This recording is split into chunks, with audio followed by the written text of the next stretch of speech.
Thank you for joining in. Thank you for being here. And I think this is a very, very powerful topic because through the last week, in different ways, I have been receiving messages from people sort of regarding this. So it felt important to pick it up, talk about it, and, um, like just share our views on it. Yes, go ahead, Srishti and Tanvi. Yeah, hi everybody. So today we have a wonderful and a beautiful topic on self-parenting. And Auntie will be discussing on how to be mindful of your self-talk and how our thoughts, perception, minds really matters. So it's going to be a beautiful topic. So Sujata Auntie, please. Thank you. Thank Thank you. you. Thank Thank you. you. Thank you. Thank you. So yeah, when I heard these words, self-parenting, it was like a little confusing as to what exactly would self-parenting be. But when I just sort of, read more or thought more about it, it's really about talking about ourselves and how when we can speak about negative things like self-punishment and self-limitation and such self-sabotage kind of words. So why not self-parenting?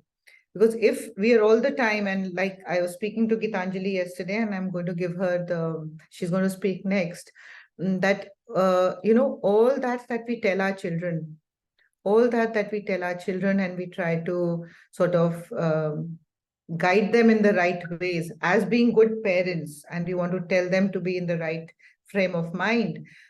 It's very important for us first to do that to ourselves, isn't it? So that is what self-parenting really came up as. And when you go or take it a step further, it's like really understanding that all the talk, particularly the negative or the positive, whatever you might like to call it, all the talk that we do on ourselves or with ourselves is really a matter of self-parenting, isn't it? And so many times you see that if your mind is in a negative frame of mind and you're thinking that, oh, I can't do this, or it's looking impossible to achieve this, then that is how your energy begins to move, because you believe what your mind is telling you. So you actually, like a parent, if a parent tells a child, okay, you can do it, the child believes in the parent. In the same way, we so easily get caught in the mind and we allow our mind to become our parent. And we start following, or we get into that belief that I don't think I can do this. Versus motivating ourselves and saying, okay, doesn't matter, I failed. Let me just see what next. Everything has been working out, hasn't it? So don't let one downfall or one sort of kind of a failure put you down. And when you tell yourself that, when you guide yourself into that and you motivate yourself, rather than waiting for someone else to guide you or motivate you, instantly you begin to see a shift in your mind, in your way of being, in your behavior, in your attitude. So that is what we want to just talk about when I mentioned the word self-parenting. Yes, Gitanjali, I know you're waiting as you have to go to the dentist, but thank you for being here, and do share, picking up from yesterday's conversation. Yeah, thank you, Bhavi. Good morning, everybody. So I was speaking to Sujata Bhavi yesterday about something that I have been feeling and I've been going through.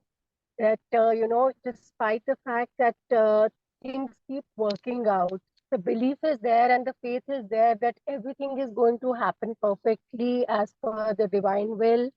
It's all there within, but whenever something's slightly waver, sorry, or there is a slight delay in something, there's a sense of that fear or that sense of insecurity that just starts creeping in.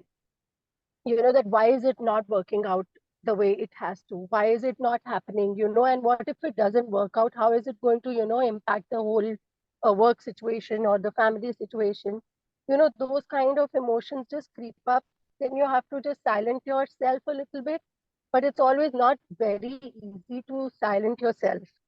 you know that was one aspect, and then there was another aspect which I was feeling that all your life, when you keep envisioning yourself doing certain things, achieving certain things, or buying certain things for yourself to make yourself happy, and when I'm able to do that today, uh, that sense of joy that should be there right in the beginning, is not there vis-a-vis, there is a sense of feeling that, oh, how am I? Is it okay for me to buy such an expensive thing? Is it okay for me to, enjoy so much right now?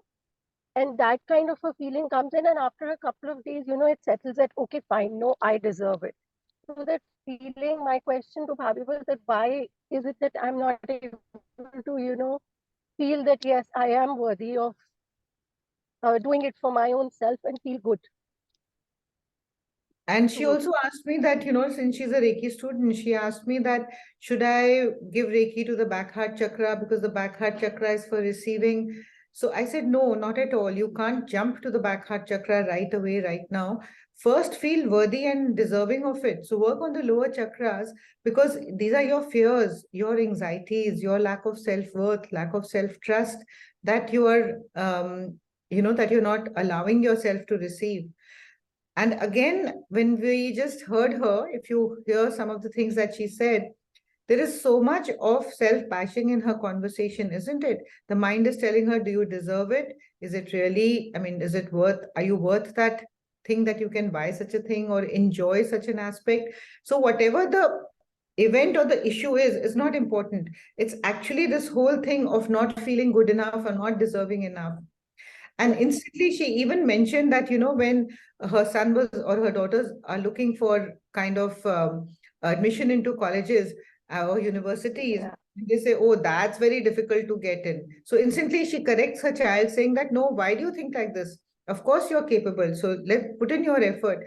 But do we say that to ourselves? We have to really catch ourselves there and then, shift the whole thing. So the moment you feel that you're doing that kind of negative talk, and that usually happens when there are things which are not going the way you want them to be going, isn't it? So catch yourself there and don't allow yourself to fall into that pit, because the moment you fall down or that window opens, then there is nothing to hold you back. You just slip down, down, down, because that's how our mind works.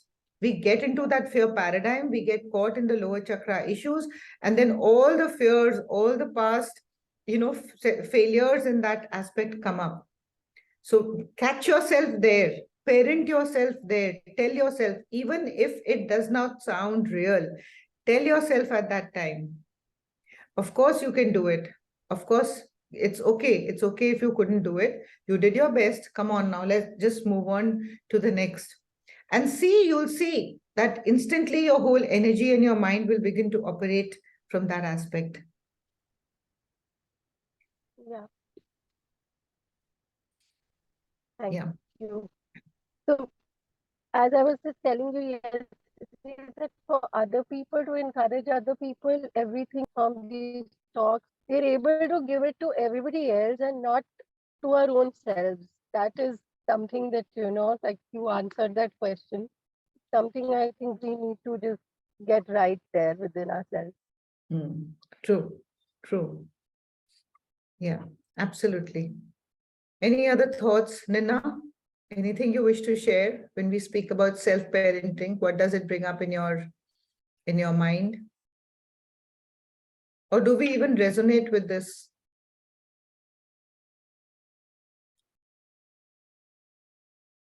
All we're trying to tell ourselves is that, when we look at our mind, the way the mind is chattering and going on, when we have these thoughts which are negative, which are saying, I can't do it, or I won't be able to do it, or I'm not good enough, versus the thoughts of, that I can do it. The mind, any of these thoughts, when they come into your mind cannot really distinguish from the real thought or the unreal thought. Because for the mind, they're all thoughts.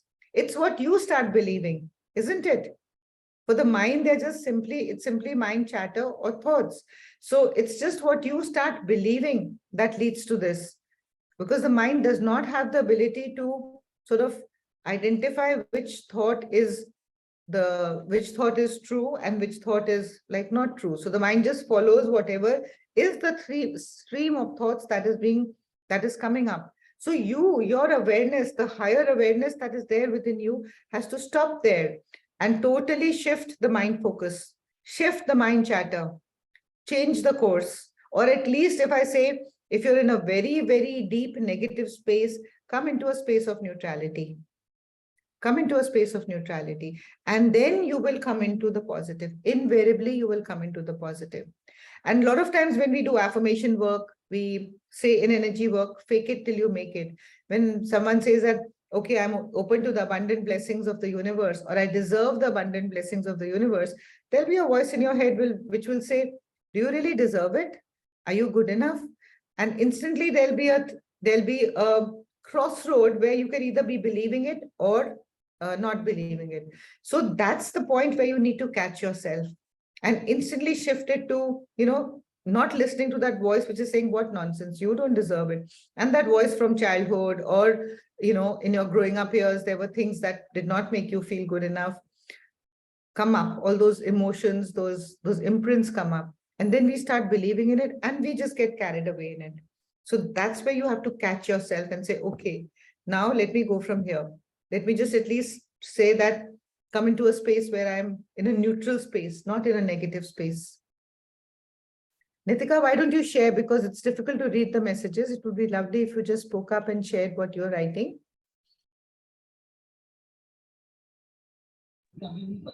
Give me a moment. Yeah. I'm just getting out of somewhere. Yeah, I said self-talk is the most important talk because it's the only talk that your soul hears. Matlab, that is the only voice that the soul hears. Otherwise, it's just the environment controlling us, the chatter going on from inside. And we have so much of the environment that controls us, be it the TV, the newspaper, the peers, the family, and everything. So self-talk is the most, because that's the only talk that motivates us. Absolutely, Right. Absolutely. And it's yeah, sorry, go ahead. And if we don't listen to that voice, it's going to fade away. And when it fades away, then we are not in control. Then the society is controlling us.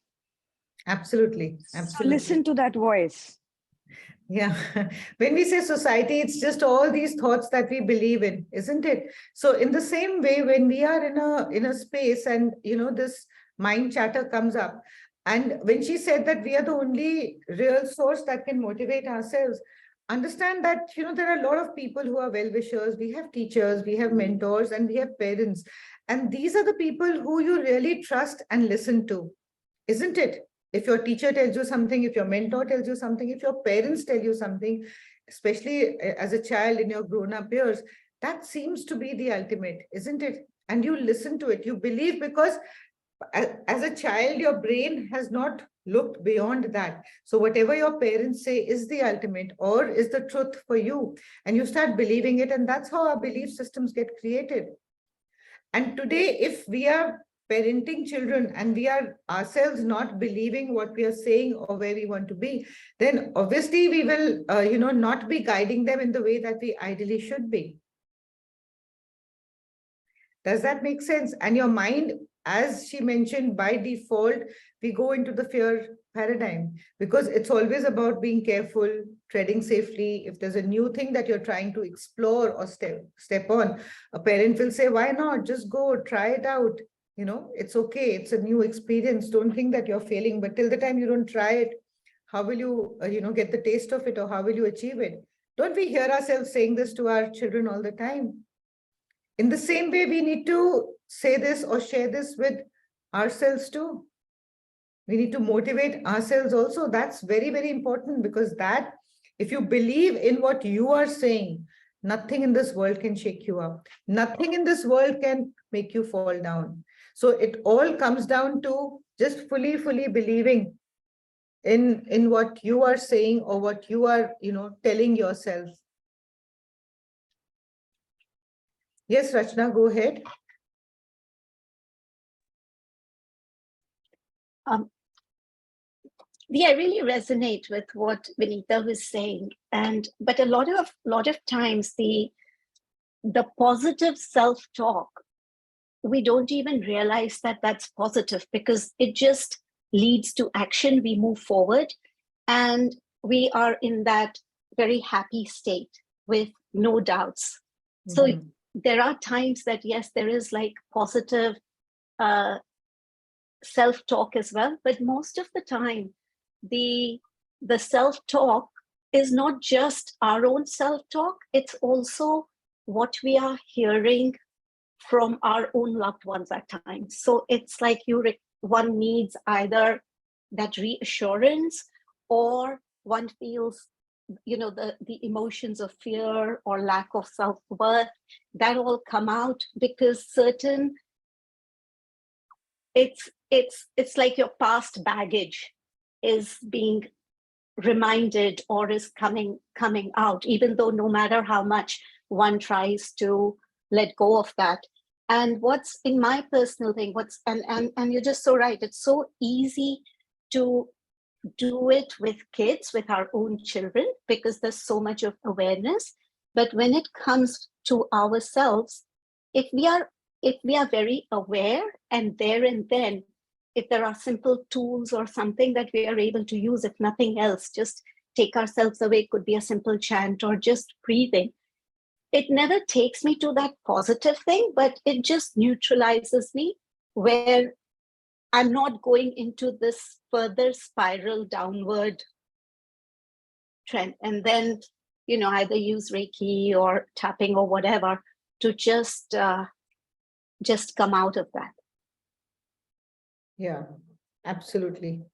So, when you started with what you started saying was that you are in, when you say that the happy thoughts just come in and you just go with the flow, that's the time when we are totally in alignment with the universe. So we don't really feel that discord or that this is not meant for us. We come into that full alignment. The path is there. We have no doubt. And without even thinking, we keep moving because internally we are fully in alignment with that space, with that energy, with that vibration. Isn't it? And it just happens, and it's kind of happening all positive, and everything is, one is happy, one is confident. It's all in the most positive emotions. But when there is a negative self-talk, then that talk, it just takes you really not only into your past, but into your future as well, where you are imagining, and there's this whole story running into your mind. So this is like just so relevant to what even last 2 Sundays that you were talking of, being in now moment, in that present moment of full awareness. Yeah. And you also mentioned that, that you need that validation or that thing from people outside or around, but that's only because you are not getting it from yourself. What is it that children really, really yearn for? Is it really acknowledgement from a friend's mother or from a friend's parent? It would be more from their own parent, their own immediate teachers, isn't it? That's what gives them instantly a high.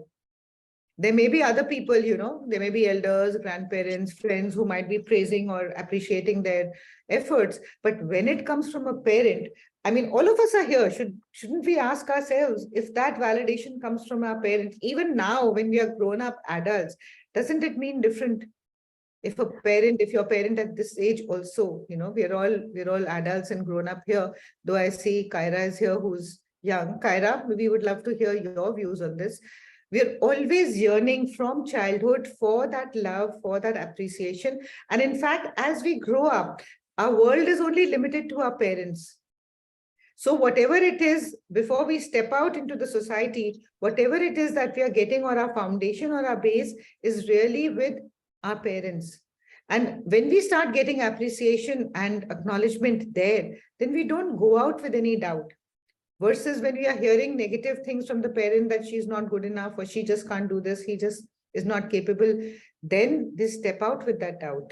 We don't mean to do that as parents also, isn't it? We don't mean to put our children down or make them feel that, but it's just that we are unaware of the way we are speaking or the vibrations that we are sending out. That's why when you see young parents now, you see how positive and motivated. I mean, they say, don't use the word no. Don't let the child hear the word no, or don't discourage the child. If you want to correct the child, say it in a way where you come from a motivating statement. Can we not do this better? Let's try and do this better. You have a bit, like, I'm just giving you very random examples, but I see a lot of young people now approaching with positivity. towards their children. And that makes a big difference versus where, at times before, it just used to be say, no, don't do this, just don't do this, just stop. That used to just come out as a natural thing, and the child immediately gets back into fear. Or if there's any kind of a reaction like that from the parent, the first fear that comes into the child is that my parents will withdraw love from me, because that's all that the child needs to be fed, needs to be cuddled, needs to be changed. That's all. And the moment there is something which is happening, which is not in approval with the parents, the child feels that there will be a withdrawal of love. And we all feel it now with our loved ones. We try to appease, or we try to put ourselves out in a way where we're wanting them to be happy so that we can get their love, isn't it? But if we are so saturated with this self-love that we have, and we are parenting ourselves and telling ourselves, it's okay, you slept, doesn't matter, it wasn't a good day. It's okay, fine. Tomorrow will be fine. Yesterday was so good. Just pick yourself up and move from there. If you just tell yourself even randomly these things, or when we even speak about gratitude, gratitude journal, that write the 10 things, there might be 20 things that didn't work well and you feel you had a horrible day. But, there are like 20,000 things that you can point to, which are very, very good right now. You're alive, you have a roof, you're breathing, you're eating, you have a family. I mean, these things we take so much for granted, isn't it? And the moment we shift that thing towards the, like I was talking last time about the fuel tank of the car, we've had a bad day and our energy is like totally at the empty, at the E point. But the moment we start to see, okay, so see, I'm so blessed. I have a house, I'm comfortable. Look at the people sleeping on the street in the cold. I have food on my plate. I have a family. I have a job. I have, I have a security. So many things. It can go like the tank will just overflow. So it's just about shifting your perspective, isn't it? And yes, whatever you need to pick out from that day's sort of downfalls or failures, pick them up, but don't think that that is the end and that is the ultimate for life. It's just a bad day. In fact, sometimes we even say, and we hear saying that it's just one lifetime. Yeah, so what? So what? And you'll see that it'll start to totally shift your perspective. Yes, Arjun, go ahead.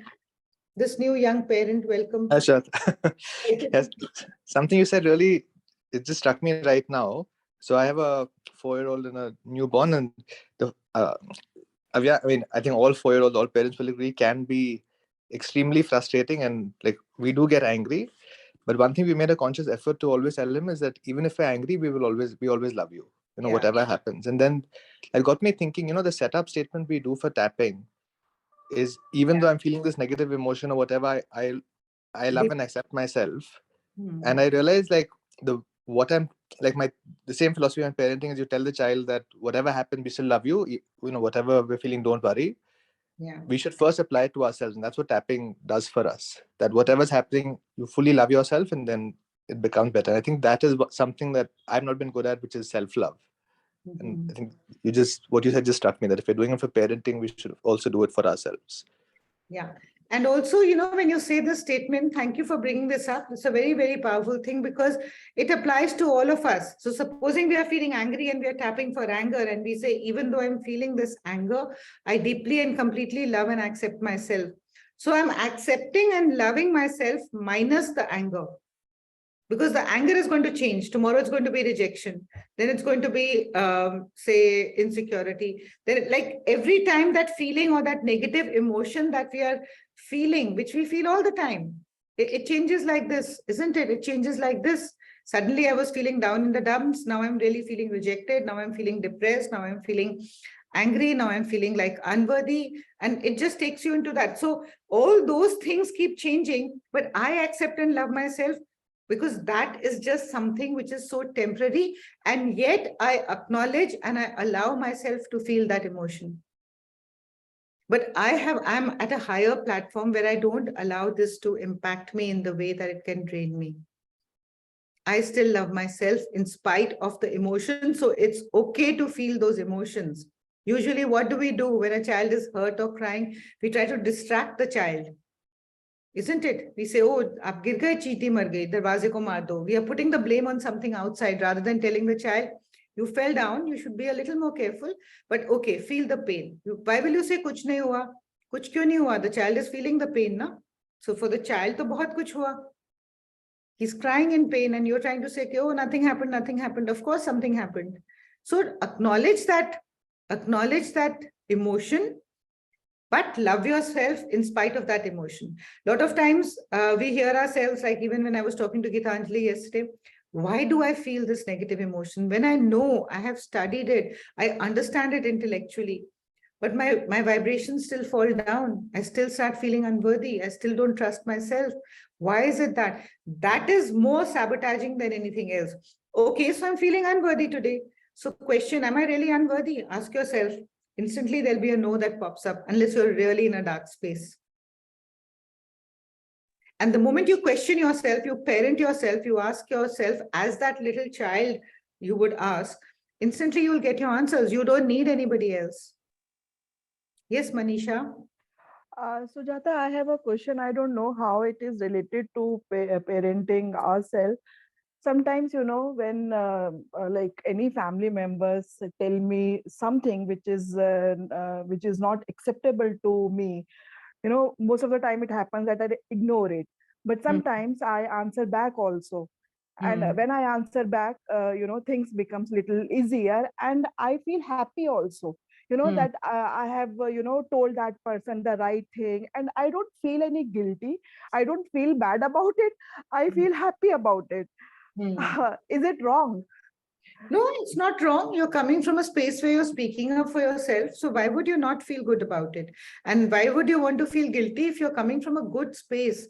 So you have to ask yourself at that point, am I just speaking this or saying this from an ego space, from to satisfy my ego, and am I feeling good because I could get back at that person?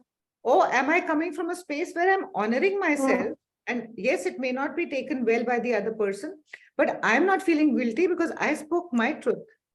And if you speak from that vibration, the words don't matter, which is the vibration from which you're using those words.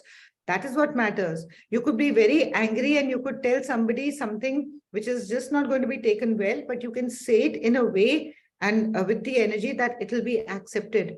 So for you to feel not feel guilty is absolutely fine. Why should you feel guilty when you know that you have only spoken the truth?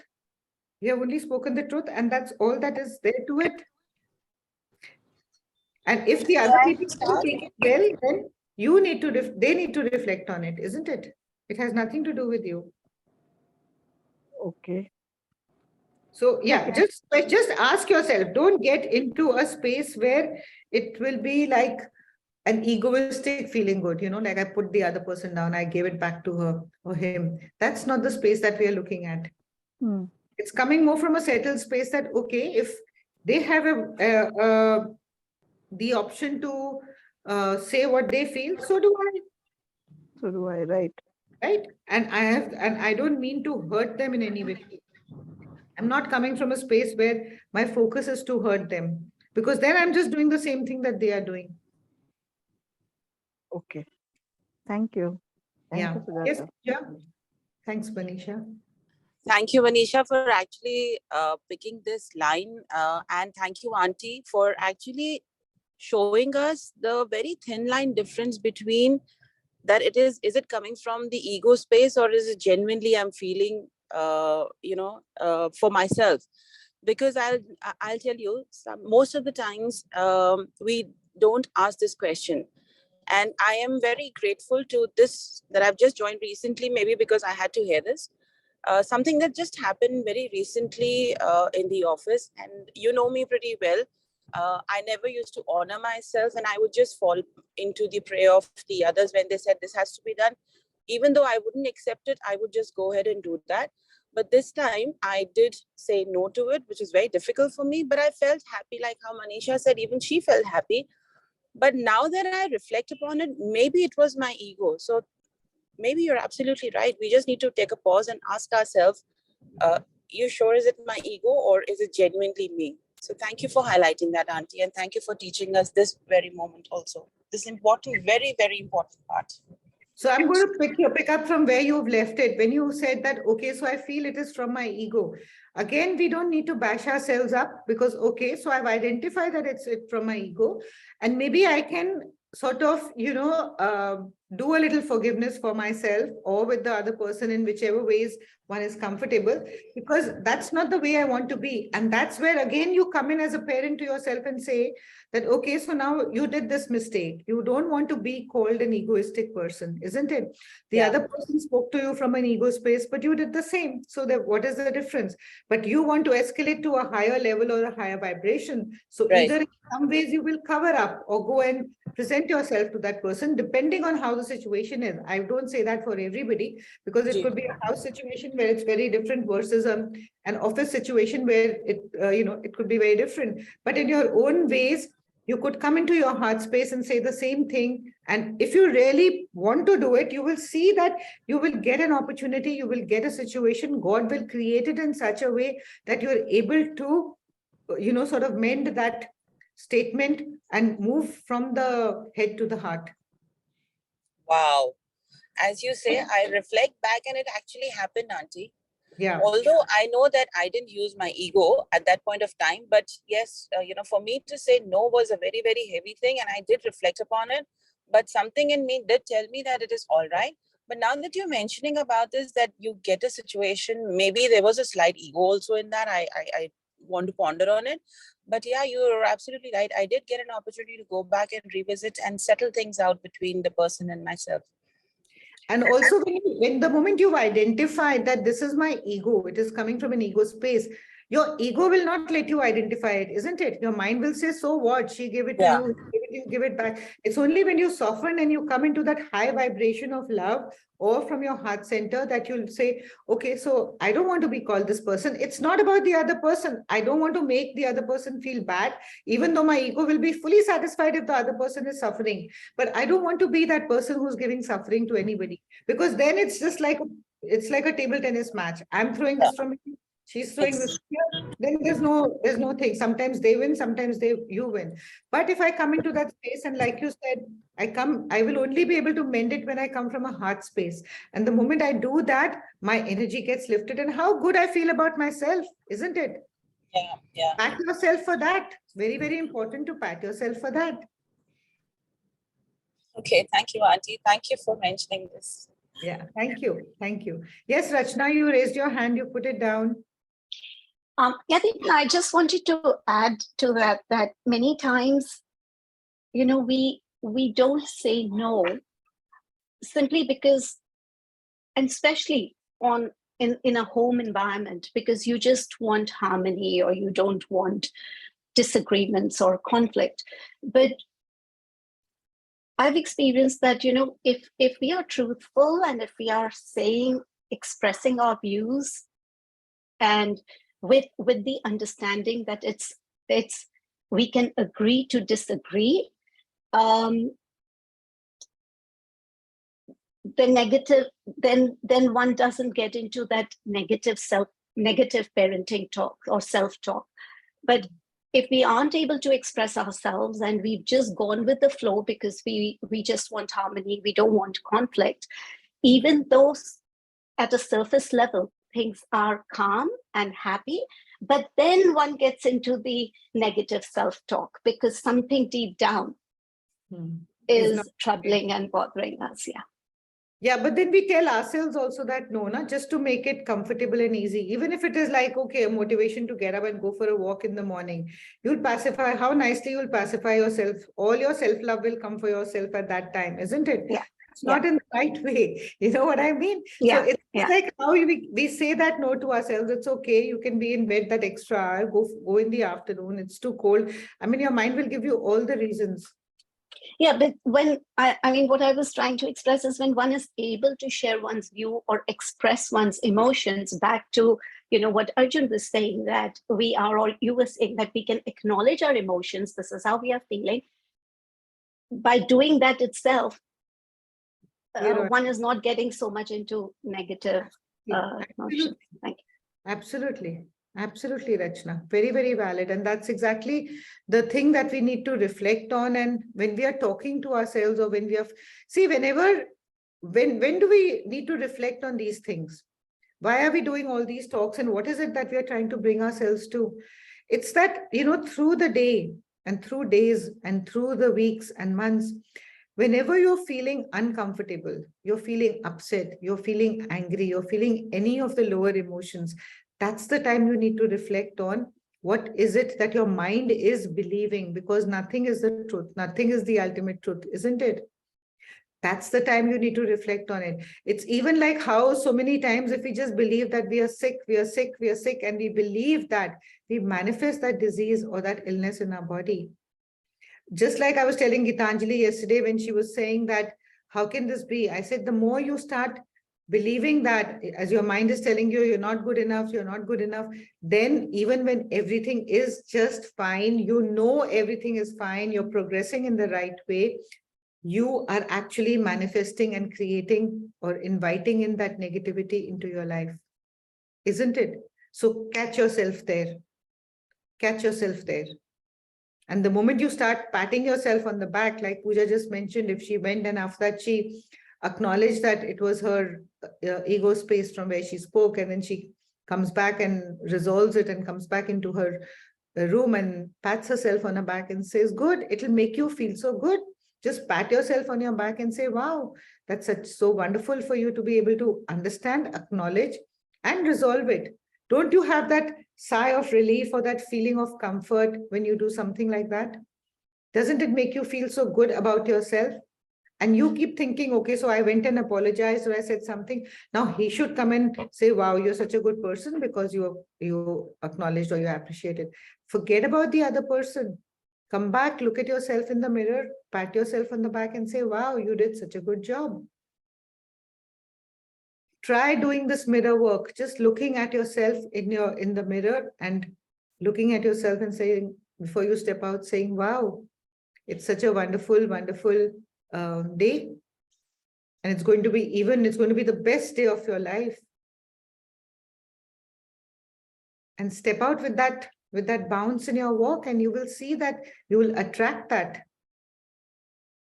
And a lot of times when you were talking, somebody mentioned about society or the people around, when you are carrying that fear or that vibration of negativity in your energy, then you will attract that from people around you.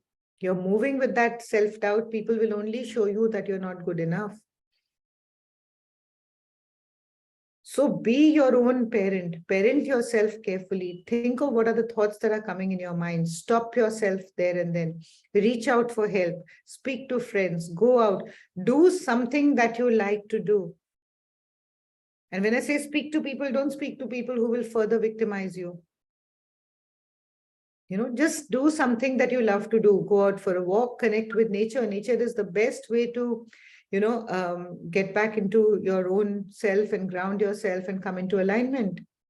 So do those small things so that you feel that you're worthy and you enjoy that. Pick up something creative, listen to some nice music, just sit down in a meditation, whatever it is that calls you. Whatever it is that calls you. And the moment you come into that space, you will see that you'll be able to pick yourself up and move ahead. And then the day will be actually such a beautiful day. And all those small things which were like hitches or road speed breakers, it's just like when you're going on the road and you know that there's a speed breaker coming and you gently, maneuver your way over it versus just riding through rashly and getting bumped and then saying, oh my God, why does this road have so many speed breakers? So just pause and go step by step. And even if these speed breakers are coming, you're making your way through it and then you're on level ground and then you're moving ahead. Isn't it? Nothing in this world, in this life, at any point is the ultimate, and there is no turning back. There's always a point where you can turn back. You have to sometimes hit rock bottom to bounce up. Always think of these things. Always look up. Always look up, and you'll see that you'll be pulled in that direction wherever you need to go. But just be aware that you're grounded. Just be aware that you're coming from your heart space. Just be aware that you're not getting caught in the trap of the ego mind. And we all can identify that. If any thought, any statement, anything that you say or do does not make you feel good enough, does not make you feel comfortable, then you're coming from the mind.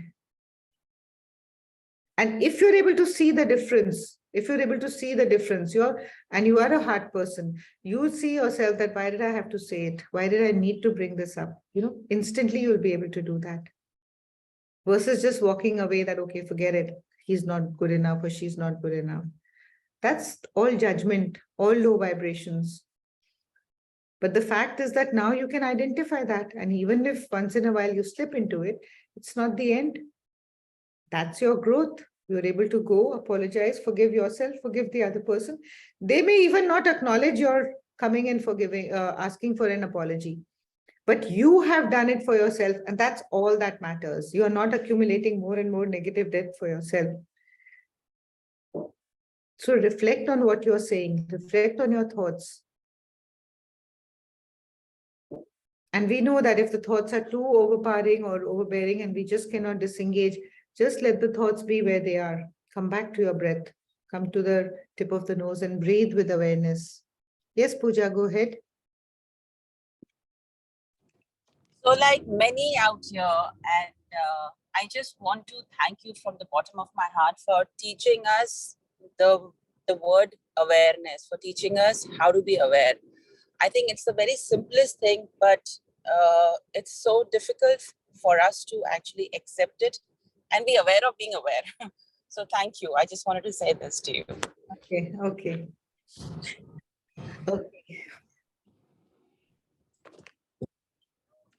Okay. Anyone has any reflections? Otherwise, we've had enough food for thought. Let's reflect on these things. Let's come back next week and maybe speak on something that you are carrying back from today. Write to us and let me know. We'll just sort of build the talk around that. Let's make this more real. Let's make this talk more real, because when we speak here, sometimes we're speaking from a very, very idealistic point of view, isn't it? We're speaking from a very, very idealistic point of view. So if we really want to, make ourselves or live from that space, then let's use it more from a space where we can, work on it in a way. And when we are actually at that point in our life and we are seeing this, like what Pooja mentioned, at such situations, catch yourself. At those situations, catch yourself and shift your energy. Reflect on these things that we speak there. And still, if you feel caught, no worries. Share, let's see where you're slipping, what is happening. Let's just see it from that aspect.